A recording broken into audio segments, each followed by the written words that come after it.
Me decía un pastor en una congregación en Sí. donde íbamos, dice, es que no tienen que buscar todos todo, alguien busque uno y uno. Y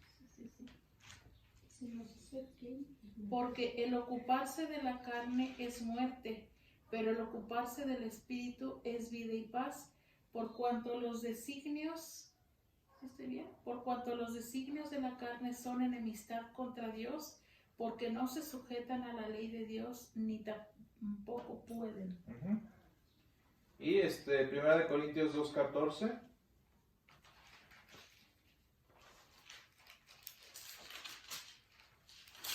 Pero el hombre natural no percibe las cosas que son del Espíritu de Dios, porque para él son locura y no las puede entender, porque se han de discernir espiritualmente. Ujú. Y bueno, esto es importante que hay 3 pasajes, bueno, todos son muy importantes. 3 son los que yo enfatizaría. El primero es el Salmo 58:3. El siguiente es Romanos 8:6-7 y el siguiente sería 1 Corintios 2:14, que son 3 de los que acabamos de leer. Ajá. Y fíjense bien, ¿qué nos dice el Salmo? Dice que todos los hombres, y utiliza la palabra, se apartaron, se enemistaron, no están en comunión con Dios. ¿Desde qué momento? Y esto es lo importante, ¿verdad? Desde la matriz. La maldad del hombre no es algo que nos enseñan, no es algo que desarrollamos, es una característica innata de la persona. Y les voy a decir cuál es la prueba más simple. Dice el Señor, la paga del pecado es muerte, mas la dádiva de Dios es vida eterna.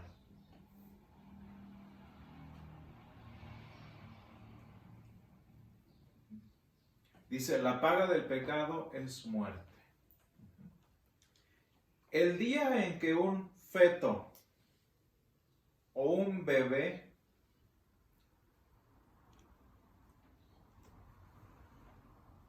o un niño sea inmortal,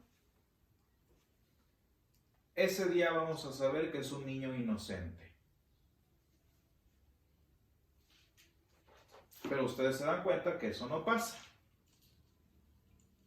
Porque como ser humano, valioso para el Señor, importante para el Señor, valioso para el Señor, importante el Señor, eso es otro tema. No obstante, sigue siendo pecador. No obstante, sigue siendo un pecador. Y como pecador, en un estado caído en el que está en enemistad con Dios, así sea el feto más bonito de todos o el bebé más rosita de todos, es enemigo de Dios. Y eso que nos quede bien claro.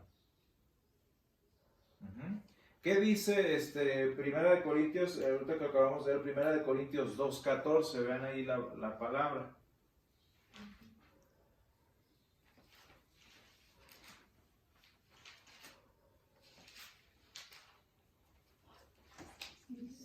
Primera de Corintios 2:14 dice. El hombre natural no percibe las cosas que son del Espíritu de Dios. Fíjense, dice, pero el hombre natural no percibe. ¿Y qué es esa palabra que utiliza San Pablo allí? El hombre natural, es decir, el hombre que ha nacido según la naturaleza de enemistad con Dios. Es decir, todos. ¿Se dan cuenta, hermanos, de por qué el bautismo no es un chiste? ¿No es una mera tradición? ¿Se fijan cómo el bautismo no es algo que podemos hacer o no hacer? El bautismo no es algo con lo que podamos jugar o con lo que podamos decidir u opinar. Fíjense, no, lo voy a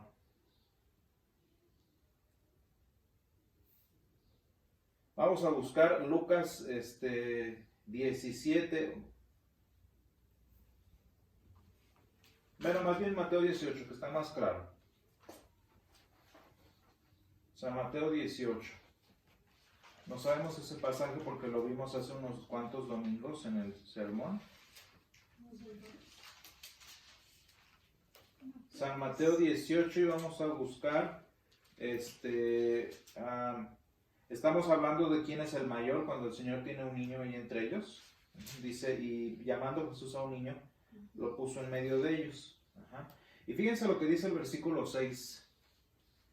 Dice Mateo 18, 6. Y cualquiera que haga tropezar a alguno de estos pequeños, no nada más se refiere a niños, obviamente, se refiere a todos los que van iniciando en la fe, que creen en mí, mejor le fuera que se colgase al cuello una piedra de molino de asno y que se le hundiese en lo profundo del mar. Ay del mundo por los tropiezos.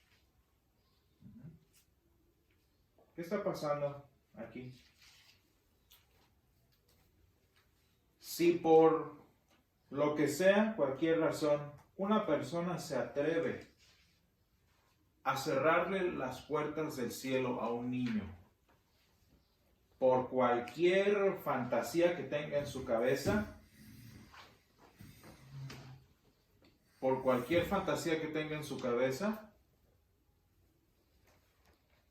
eso es lo que debería hacer. Eso es lo que debería hacer. ¿Por qué? Porque se está interponiendo entre la salvación de un pecador y la vida eterna. Es que no entiende, es que va a tomar su decisión, es que hasta que decida por su cuenta, son todas la misma. Mejor amárrate una soga al cuello. ¿Y saben qué es lo más triste? Que el Señor se los va a cobrar bien caro. Yo le decía a un amigo mío hace tiempo que estaba, este amigo es cristiano. Este amigo mío es cristiano y estábamos hablando sobre su hijito. Él tiene 2 niños chiquitos. Y uno chiquito en particular, estábamos hablando del bebé en particular, y él me decía, no, es que sí me han dicho mucho de bautizar al niño, pero es que yo quiero que sea una decisión, yo quiero que él aprenda a seguir a Jesús por su cuenta, yo quiero que el niño se bautice cuando el niño quiera. Y entonces, pues bueno, le dije, mira, te voy a decir una cosa, lo que estoy diciendo ahorita. Yo le estaba diciendo, mira, la palabra enseña que ese niño es esto y esto y esto, lo que les acabo de decir. Y le digo, y la manera en la que yo te creería que no es lo que yo te estoy diciendo es si el niño fuera inmortal. Pero pues yo me imagino que el niño se te ha enfermado por lo menos alguna vez. Y eso quiere decir que es mortal. Es decir, que es preso del juicio de la muerte. Y le dije, tú me dices esto y todo esto y tú crees que es inocente y lo que sea, y bueno, yo te estoy diciendo esto y esto y esto. Tenemos 2 posturas diferentes, le dije. Si yo estoy mal, si yo soy el que estoy mal delante de Dios, pues ¿qué? Nada más le mojaste la cabeza al niño. Y ya. Eso es lo peor que pasó. Y gastaste agua, gastaste el tiempo del pastor y le mojaste la cabeza, y es lo peor que pasó. Y yo me equivoqué.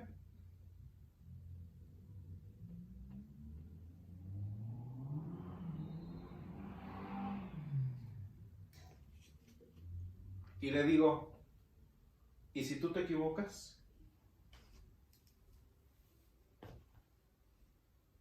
¿Qué va a pasar?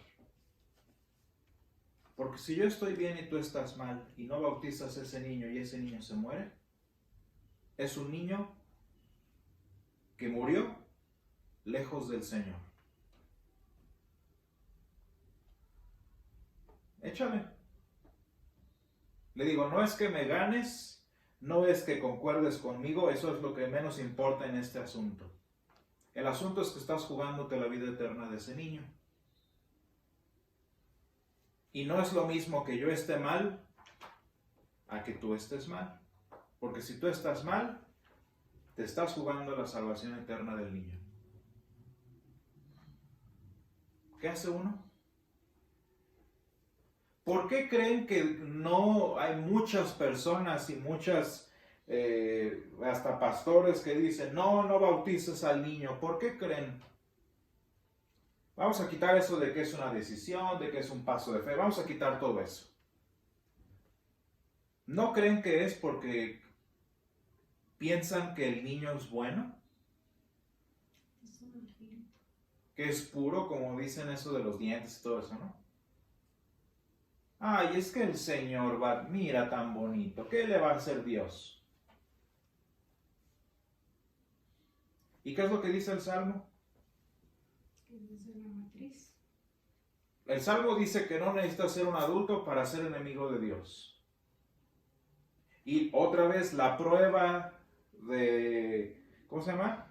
La prueba de veracidad es la muerte. Si le decía a este amigo, tírale un balazo a tu hijo y si no se muere es que es bueno. La muerte nos demuestra que estamos en enemistad con Dios. Se acabó. Y le dije, vamos a poner las cartas a ver quién pierde más en la apuesta. Y ese niño, le enseñé de hecho el salmo ese que acabamos de leer. Ese niño desde la matriz es enemigo de Dios. Y hermanos, es muy difícil decir esto y decir estas palabras, pero lo que yo estoy diciendo es la ley que necesita destruir el corazón duro del que se atreve a interponerse entre el niño y el Señor. Este es un juicio muy terrible que la persona dice allí, mejor ponte una soga al cuello y échate al fondo del mar. Mejor eso que te agarre Dios, obviamente Dios también lo va a agarrar, ¿verdad? Pero esto que estoy diciendo, que es bastante difícil, bastante duro, es la ley de Dios. Es la ley de Dios en su versión más pura. Que tiene el objetivo de destruir, la más clara confianza humana. Y esto es lo que necesita escuchar el corazón rebelde. Y esto vamos a hablar después de la ley y el evangelio. ¿Qué pasa con un aborto no planeado? ¿Qué pasa cuando el niño muere en el parto? Acabo de decir, ¿no? Que desde la matriz es enemigo de Dios. Allí es donde entra el evangelio. Y vean ustedes la hipocresía del humano. Se agarra lo que le conviene para deshacerse de la otra. ¿Qué pasa cuando hay un aborto involuntario, cuando hay una muerte en el parto, cuando hay, o como le llaman, la muerte de cama del bebé que se murió? La palabra de Dios, el Evangelio, simplemente nos dice que el Señor es el juez. Y no podemos decir que el bebé se va al infierno o lo que sea. Eso es asunto del Señor. Y vaya, el hecho, incluso cuando yo digo que ese niño es enemigo de Dios, el punto no es el niño. El punto no es el infante. El punto es el corazón rebelde y endemoniado del que se interpone entre el Señor y la salvación del niño. Vean cómo estamos hablando de cosas distintas. No estoy hablando de si el niño se va al infierno o al cielo. Esa no es la discusión. Estoy hablando de que si el Señor dice esto y tú te pones en medio, mejor ponte fuera, que te pongas una soga al cuello, a que te agarre el Señor. No sé si me entienden a qué nos referimos. Es que no estás jugando con... Ay, pues al cabo que... La intervención humana es la negativa. Porque lo malo, digamos aquí, el problema aquí, el punto por el que estoy hablando de esto, no es que si el niño se va al cielo o al infierno, es el que se asuma que el niño es bueno y no lo necesita. Eso es rebelión en contra del Señor. Porque el niño, desde la matriz, es enemigo de Dios. Y mientras el niño sea siervo de la naturaleza de la carne, que hasta nosotros, los más cristianos de los cristianos, seguimos presos de la carne, no podemos simplemente pasar las cosas por alto. ¿Qué dice otra vez Romanos 8, 6, 7?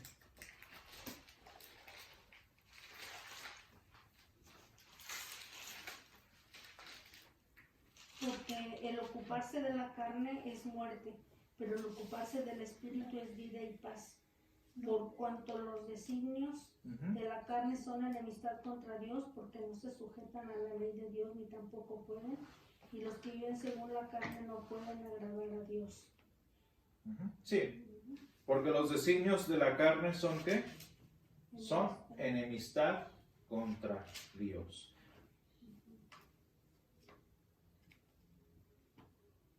Es muy interesante ver el desarrollo biológico de un ser vivo, especialmente de un bebé, porque se empieza a ver vida.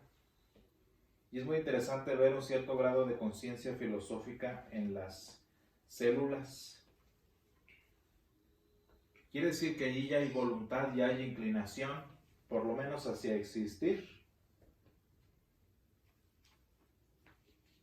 Pero vean, ¿qué puedes ofrecer tú? Según la palabra de Dios, lo que tú ofreces, lo que tú haces, lo que tú traes, es el fruto de la carne. Quiere decir que lo que tú ofrezcas, lo que tú hagas, lo que tú anheles, va a ser según la carne. ¿Y cuáles son los designios de la carne? Dice otra vez ese versículo. Son de enemistad contra Dios.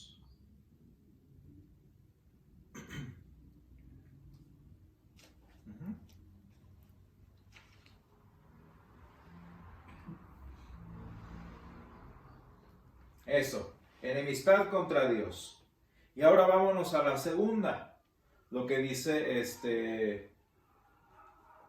lo que leíamos, para la carne los designios del Señor y las cosas del Señor son locura. Son de enemistad contra Dios. Ahora, vamos a leer el pasaje que acabamos de leer en Isaías 42, me parece. El que leímos para la mañana. Supongamos que tú eres la excepción, que por alguna razón naciste diferente de todos los hijos de Eva.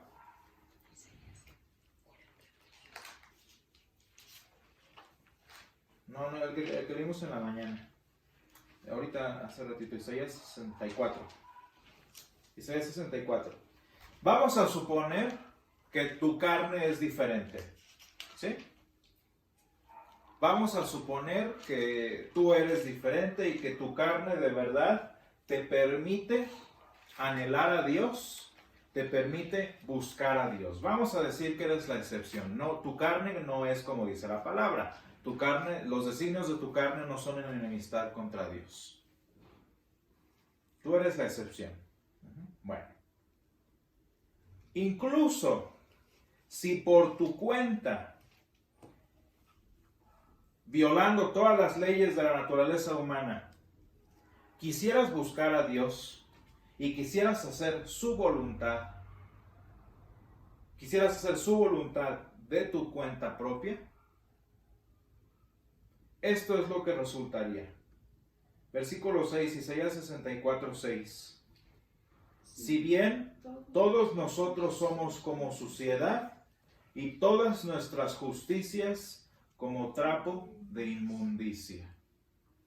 Suponiendo, hermanos, que tú fueras una buena persona que quiere buscar a Dios, que quiere seguir a Dios y tomas la decisión de seguir a Dios, esa decisión que tú hicieras, ese paso de fe que tú diste por tus fuerzas, es un trapo de inmundicia que no sirve para nada.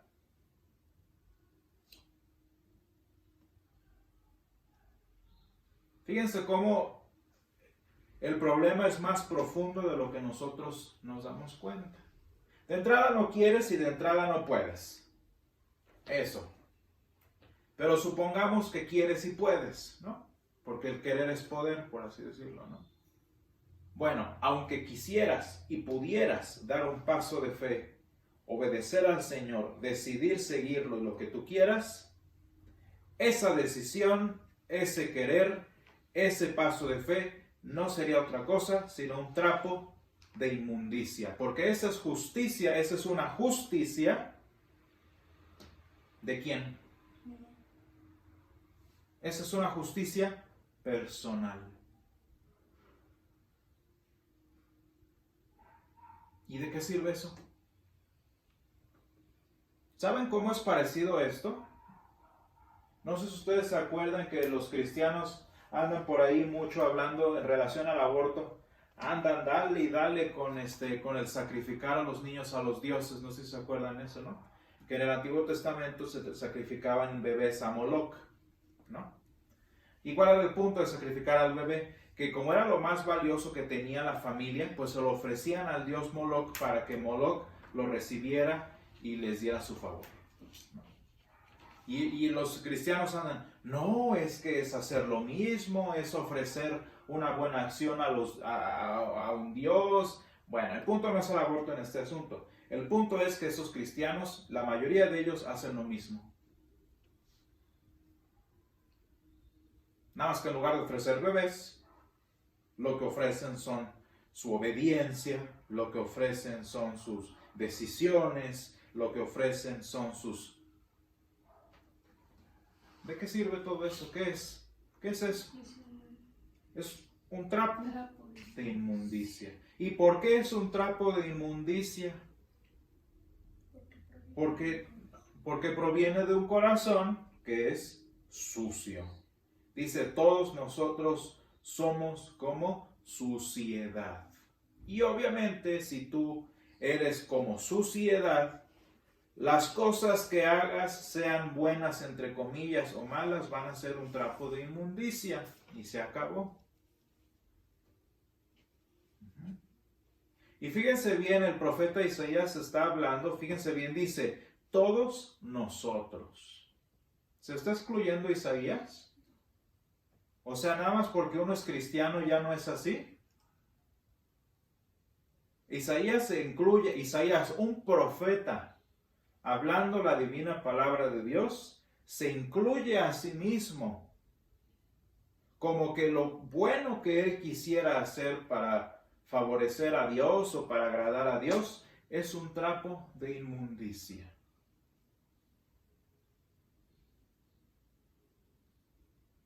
¿Sí entendemos ese aspecto importante? Y como por qué creen, volvemos a la raíz de todo este asunto, ¿por qué creen que las personas creen que pueden tomar una decisión, una buena justicia? ¿Por qué crees que las personas pueden creer que ellos tienen la capacidad de dar ese saltito de fe? ¿Por qué crees que la gente tiene la idea de que puede cooperar con la salvación del Señor? Como que ¿por qué creen eso? ¿Por qué creen que por la misma razón por la que creen que un bebé no necesita el bautismo? ¿Porque alguien sabe, tiene alguna teoría? Pues porque no conocen la palabra. Sí. Pero ¿por qué creerían que están capacitados de hacer eso? Porque la gente piensa, y esto es lo importante, la gente piensa que por muy malos que seamos, por muy perversos que estemos o lo que ustedes quieran, hay un rayito de bondad en el corazón humano. Hay un pedacito bueno dentro de ti que en algún momento te permitiría dar ese pasito de fe.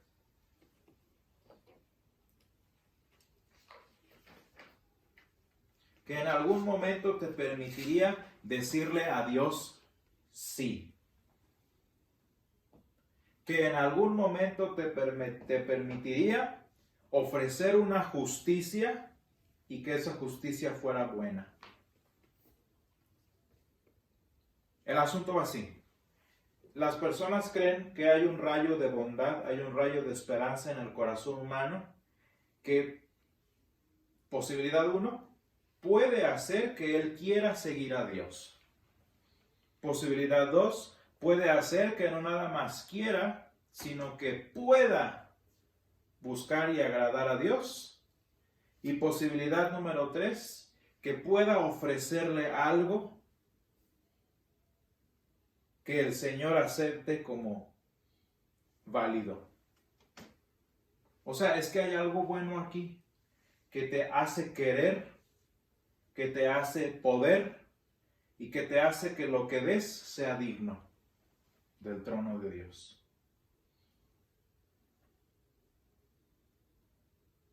¿Se fijan que de plano no? De entrada no se puede.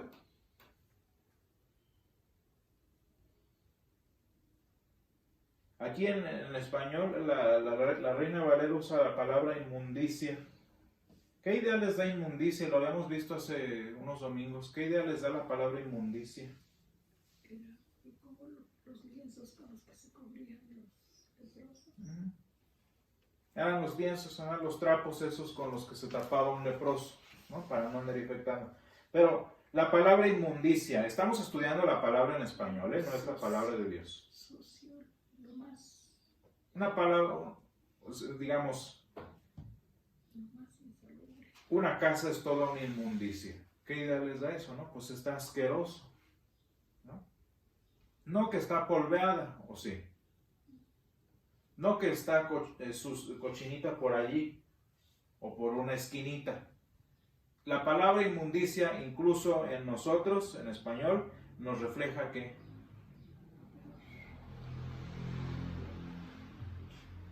la palabra inmundicia, incluso a nosotros en español, nos refleja que todo está asqueroso. Yo les pregunto, si ustedes fueran médicos que están atendiendo a un leproso y le van a cambiar la venda, como en la referencia aquí, le van a cambiar la venda, ¿la volverían a usar? ¿O le cortarían lo sucio para reusar?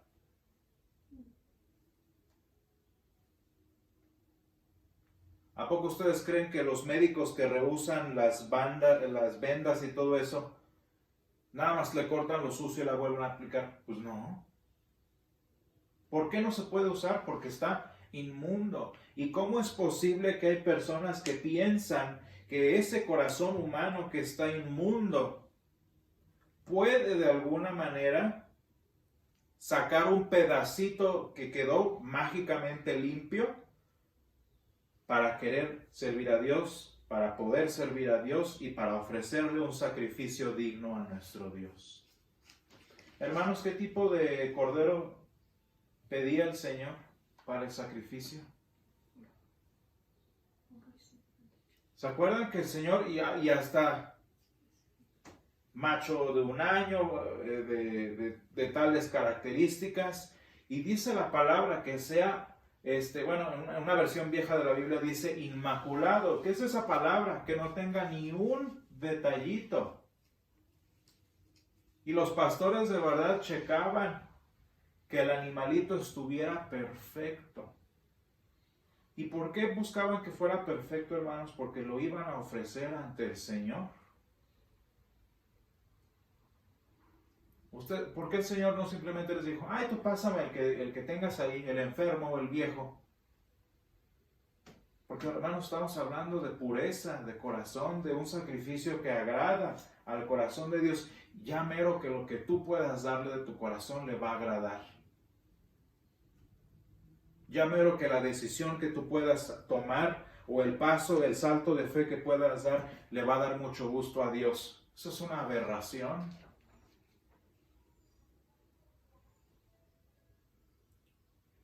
¿Cuál es la única acción, hermanos? ¿Cuál es la única decisión? ¿Cuál es el único paso de fe que ha agradado al corazón de Dios? ¿Saben cuál es?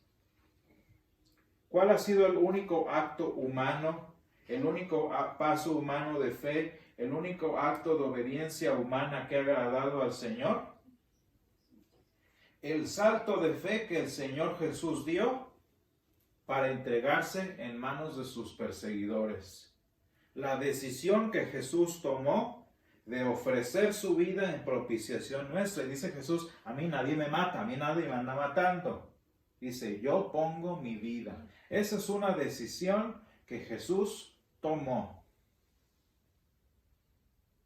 Y a la única buena obra humana que agradó a nuestro Dios fue la buena obra que Jesús hizo en la cruz. Y como que por qué Jesús sí pudo decidir, sí pudo obedecer, quiso decidir, pudo obedecer y fue grata su obediencia. Porque Jesús era todo menos inmundicia. El día que tú seas de la misma naturaleza de Jesús, inmaculado, sin pecado, sin mancha, sin defecto, ese día tus saltitos de fe, ese día tus decisiones, ese día tus sacrificios van a ser agradables delante de Dios. Si no, no. ¿Se fijan ustedes el grado de rebelión y soberbia que hay en el corazón de muchos? Que se creen iguales a Jesús.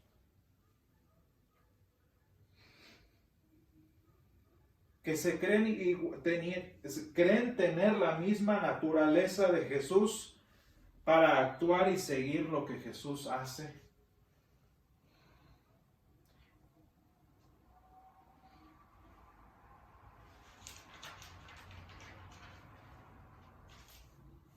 Al final de cuentas, dense cuenta cómo nosotros también tenemos santos. Nada más que los santos nuestros no están en las paredes, sino que están aquí. O están allá, o están en el hermano tal, en la hermana. O yo soy el santo más padre de todos. Ese es el problema. Que yo me veo a mí mismo como un santo que merece estar en un altar que agrada a Dios. ¿Se fijan cómo por eso a mí nunca me han preocupado los santos de las iglesias? Eso es lo que menos importa, porque los ves. Vaya, si ves al enemigo que te está apuntando, pues luego lo identificas dónde viene, ¿no? Ese es el problema del coronavirus, por así decirlo. Que no ves dónde viene, no ves de dónde sale, pero ahí está. Y hermanos, ese es el problema del corazón humano. De tal manera, hermanos, que tenemos que concluir en este día con esto. El hombre natural, el hombre en su calidad humana, el hombre sin Dios, no quiere de entrada tener una relación con Dios, y aunque quisiera, no podría tener una relación con Dios, y aunque pudiera, ese deseo y esa capacidad de seguir y agradar a Dios sería ¿qué? Un trapo de inmundicia. Nada de un rayito de bondad, nada de una gotita de esperanza en nuestro corazón. Nuestro corazón humano, la naturaleza humana, desde la matriz y hasta la tumba, por así decirlo, es de enemistad, de rebelión en contra de Dios. Y ¿saben lo importante, hermanos, de enfatizar todo esto feo y triste de la realidad humana? ¿Saben por qué es importante enfatizar toda esta podredumbre? Porque nada más el que aprende de esta podredumbre, nada más el que dimensiona correctamente esta inmundicia humana, se da cuenta de lo precioso que es el favor y la misericordia de Dios. Porque Aún dice, siendo pecadores, dice San Pablo, Cristo murió por nosotros. Y hermanos, mientras más conocemos nuestra naturaleza humana, mucho más amamos y apreciamos el favor y la misericordia del Señor para nosotros. Nadie entiende la gracia de Dios correctamente, hermanos, si no entiende correctamente la naturaleza del hombre. Vamos a estar. Y gracias, Señor, te damos por este aprendizaje que nos has dado, Señor. Gracias porque nos permites estudiar tu palabra. Te ruego, Padre, que vayas forjando en nosotros un corazón humilde, Señor, que entiende lo que es, que se sabe pecador, Señor. Pido, Padre, que nos ayudes a ir dimensionando la necesidad que tenemos nosotros como humanos, Señor, para poder apreciar todo lo que has hecho, Señor, y todo lo que significa que tu Hijo haya muerto por nosotros en la cruz. Te rogamos, Padre, que nos acompañes, está con nosotros en el culto en este momento. Te lo pido en nombre de Jesús.